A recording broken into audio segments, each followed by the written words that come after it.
because it's like jacked with adrenaline, your brain, it just starts going faster, and all of a sudden you can process all these things, and it's kind of this crazy like slow-mo experience, where you're just slowly falling with the water. Lots of people like kayaking, and some even enjoy running whitewater. But then there's Rafael Ortiz. He doesn't just seek out Class 5 rapids, he heads straight for what most avoid at all costs: massively steep waterfalls. The tallest one he's run is 189 feet tall. That's like paddling off the 20th floor of a building, the Leaning Tower of Pisa, or the Cinderella Castle at the Magic Kingdom. I see a waterfall and I see a line. I see like opportunity, a new challenge, instead of just this beautiful phenomenon of nature. And it's kind of a blessing, but also a curse at the same time, because if it speaks to you, it's hard not to want to do it. Always people think I'm crazy. And I must be crazy because everybody says so. Ortiz takes his death-defying stunts to truly absurd levels, and he does it just for fun. I watched a video when I was a kid of a guy going over a waterfall on fire, and I always wanted to try it. I feel like that's one of my weaknesses. I always look at crazy things, and in my head, I think they're going to be easy. I'm always very optimistic like that. When it actually comes down to doing it, a project like that, I was like, we'll just hire some professionals and, put a bunch of gasoline on me and, wear the right safety and just run, go over a waterfall in my kayak on fire. He even once traded his kayak in for a novelty inflatable toy shaped like a lobster, just for the pictures and the laughs. I drove up to the 70-foot tall waterfall, stood over the lip, just got ready, jumped into the water, spinning 180 degrees in the air, landed, controlled myself, looked down, big fist pump at the lip.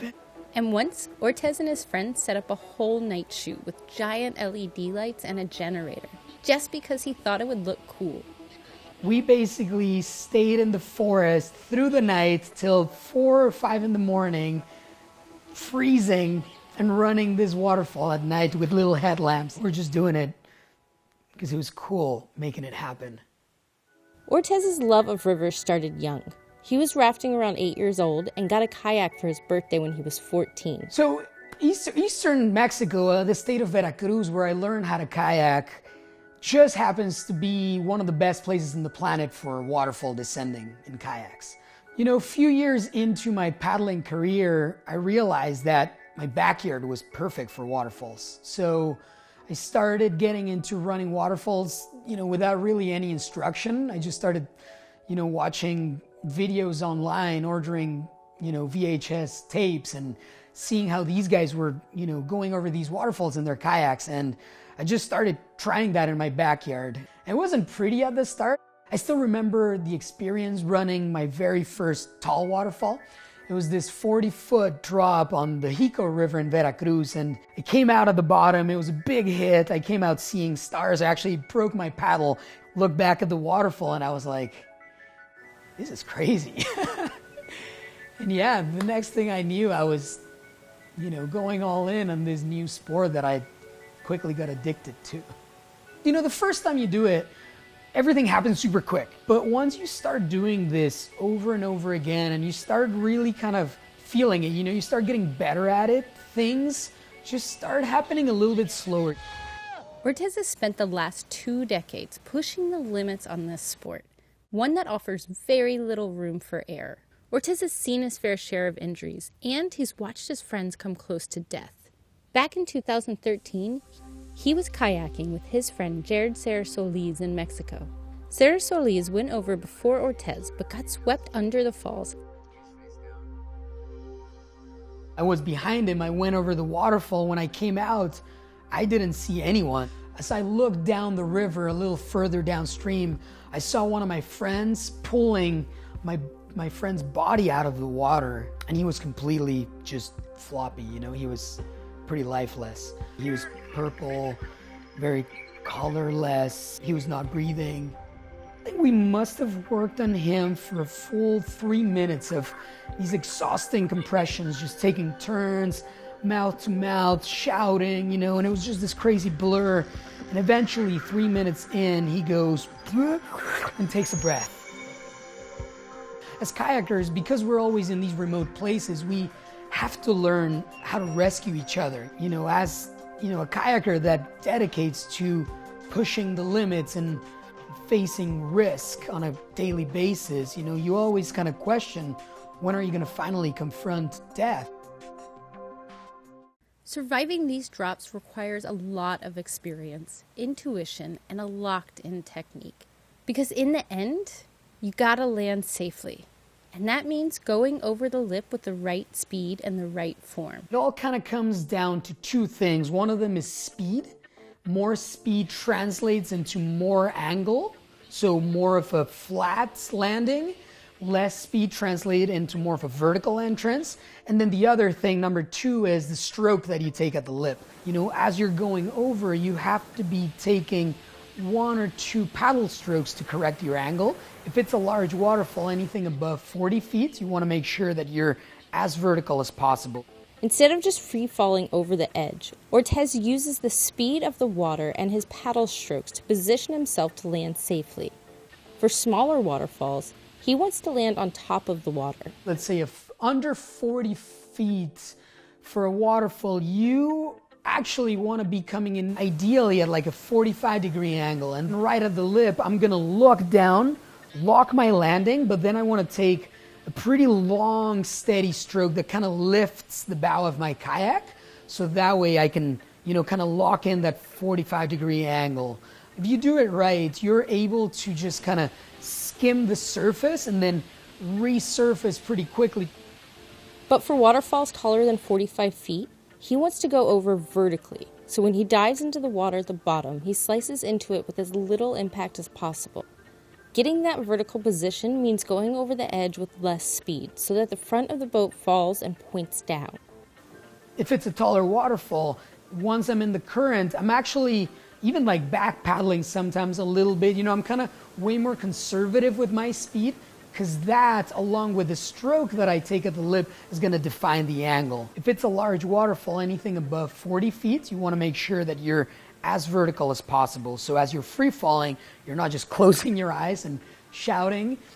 In the end, it all comes down to the impact. So whenever you enter the water down at the bottom of the waterfall, you basically want to be as aerodynamic as possible, or aquadynamic, and you just want to kind of become as slim as you can. You want to make sure that you either throw your paddle and hug your boat tightly, or like I usually tuck my paddle to the side and then I use my right arm to protect myself and brace for impact. If you forget about this, often you end up taking a paddle in the face and it can result in stitches, like I've probably had more than 5 times in my paddling career. Then there's finding a good waterfall. Ortez's search has taken him around the world. The thing about waterfall descending is that every waterfall is completely different. And in order to find that dream waterfall that you've pictured, you have to find it. We do a lot of Google Earth, satellite imaging, looking at these rivers that have the right amount of steepness. You try to find information about the volume of water. And then if everything lines up, you go explore the river and you might get lucky and find the next huge waterfall. And when he finds a good river, he studies it. First, before you go into a waterfall, you want to look at it from every angle. You want to do your due diligence and study it correctly to make sure it's a good decision to start with. Every river is different. There's 1,000 different factors. Every country, every area is different. It has a different kind of rock. So you're either talking about basalt, a rock that's like fairly crumbly but creates these really nice waterfalls, or you're talking about limestone, this waterfall that's a lot more solid. The other big ingredient into the formula is steepness, because you're looking for a certain kind of gradient, but it really relates to the amount of water. So you're either talking about a river that is a small trickle of water, or you're talking about, a large river that's a big beast, that comes with a lot of other factors and a lot of risks. And before I get into my kayak, I'm looking at the current and I'm kind of visualizing myself. Step number 1, I'm scouting the waterfall, I'm studying it, and I know if it's a waterfall that I have to for sure go in vertical. This isn't just a physical sport coupled with good gear for Ortez. He needs to trust his intuition. A lot of it comes down to your own experience, and your own trial and error, your own understanding, even your own mindset, because a lot of it is mental. There's definitely a physical aspect to it, but a lot of it is a really big mental game, because you're dealing with a lot of stress, a lot of fear, all this adrenaline, and then just kind of finding your own zen, finding your own sweet spot, where you can kind of find that calm. And it's kind of cool, I think it's almost like a superpower. Adrenaline in the end, I believe, is, the most powerful superpower that we could have.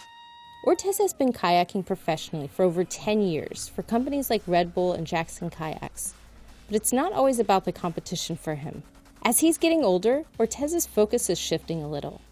I've definitely been moving, from the really tall waterfalls to other kinds of more creative projects. I've also moved a lot recently towards environmental projects. A couple of years ago, I started doing river cleanups. I feel like as kayakers, we have the opportunity for being on these beautiful rivers, and often we just find garbage, and find how human beings are slowly destroying these beautiful natural environments. The other aspect that I've also tried to help push is avoiding and taking down dams in the world, because they basically destroy the environment. Starting a family also changed his perspective.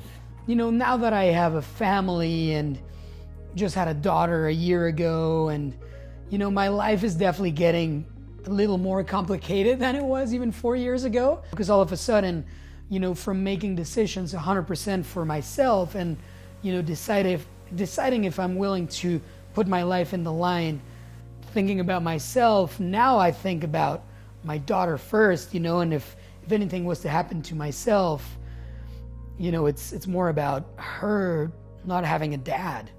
So it's definitely changed, me even just looking at danger, even just standing in front of a waterfall and looking at risk with almost different eyes.